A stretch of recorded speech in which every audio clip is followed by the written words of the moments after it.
and welcome to the new lecture of literary genres. So first genre is fiction versus and non-fiction. So fiction refers to literature that is not grounded in real life events, but it is made up of or created from a writer's imagination. Okay, so there is no something like there is no reality into that kind of a story because nothing, any incidents are real. You just made up a story, you just design a story, you just sorry, according to your own imagination or your fantasy, you design that story, right? So all the, you can say that fairy tales are fiction. Okay, all the fairy tales are fiction because nothing of that sort exists in reality. Okay, and the opposite of fiction is non-fiction, that is based upon the factual story, based upon real people, information or event. So when you talk about something real, suppose if you write the any incident you have encountered in your lifetime, suppose if you went on a trip and you write about that trip, so that is a non-fiction writing. Why?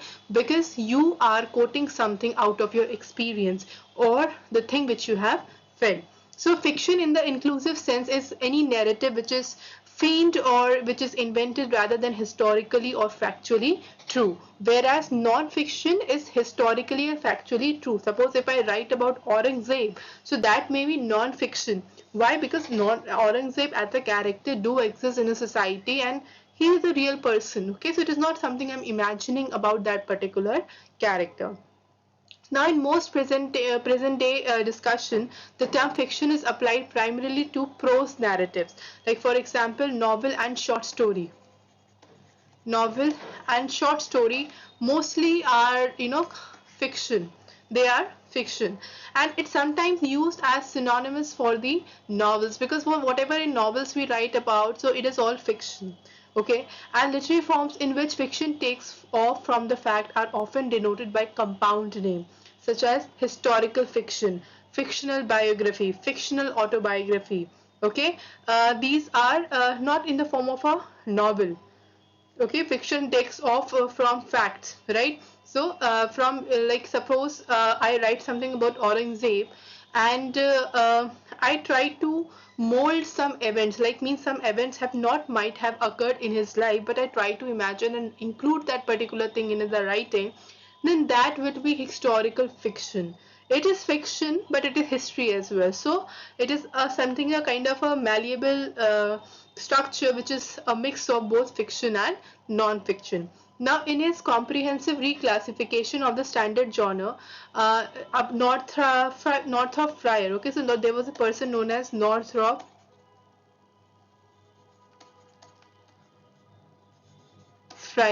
Frye, okay? It implies fiction to any work of art of prose and subdivides its capacious genre into four main forms, okay? For example, novel, which is Frye usage is equivalent to what is usually known as the realistic novel or the novel of manners.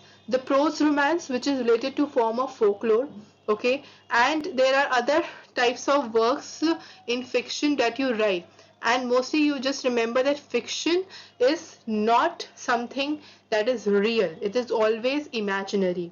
Okay, and here you are having a kind of comic dialogues, you have a traditional setting, you have a kind of a fictitious plot which is not cannot be possible in reality, that is fiction. Whereas non-fiction is something which has happened in real life, which people have witnessed, which people have seen, and you can also relate to that particular story because these things do occur to real people in the real life. Next is life. So life writing is an expansive genre that primarily deals with the purposeful recording of personal memories, experiences, opinions and emotions for different ends. Now what we actually constitute the writing has been for debate throughout history.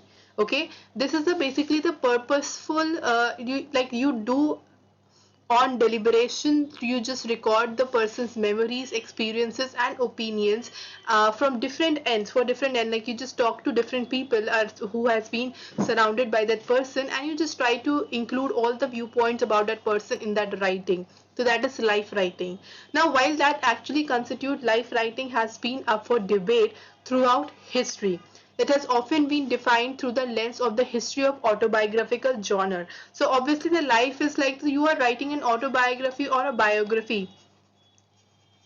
Okay, either you are writing autobiography or a biography of that person, because you are including the details of that person's life.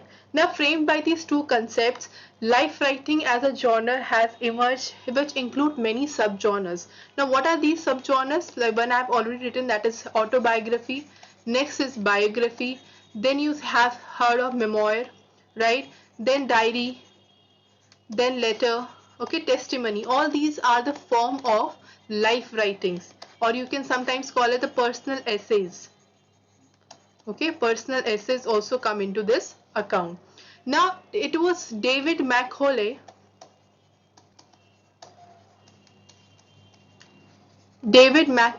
who highlights the interplay between literary and empirical writing. Now, McQueen emphasizes the distinction between narrative as a literary tool and narrative as a lived experience. So, sometimes you include narration as a literary tool, and sometimes you as the lived experience. Now, by viewing life writing as a particular rather than a discipline, this David McQueen points out its perpetual preoccupation with several boundaries. Now, life writing has functioned as a kind of a generic outlet for individuals to assess their personal diverse need throughout history. Okay, and this is kind of a thing from where a person's life history can be detected, and it has served as a mode for the exploration of that identity, how that person was. So the if you want to study about that person, if you study about how what identity that person holds in the society, then these life writings come into play. Okay, and it is kind of helpful in shaping their so complex social identity.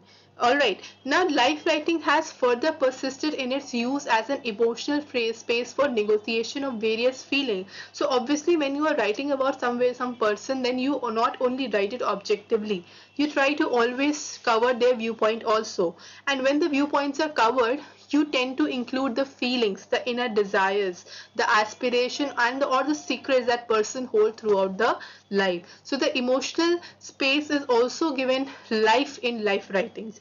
Now, individual pieces of life writing have attested to its flexibility and exploration possible within the genre. And such flexibility has given life writing the role of persevering memory as well. Okay, so this is how you keep a memory also, because you are writing about your life experience, the feeling, the emotion, everything. So you are collecting a kind of a memory also with you.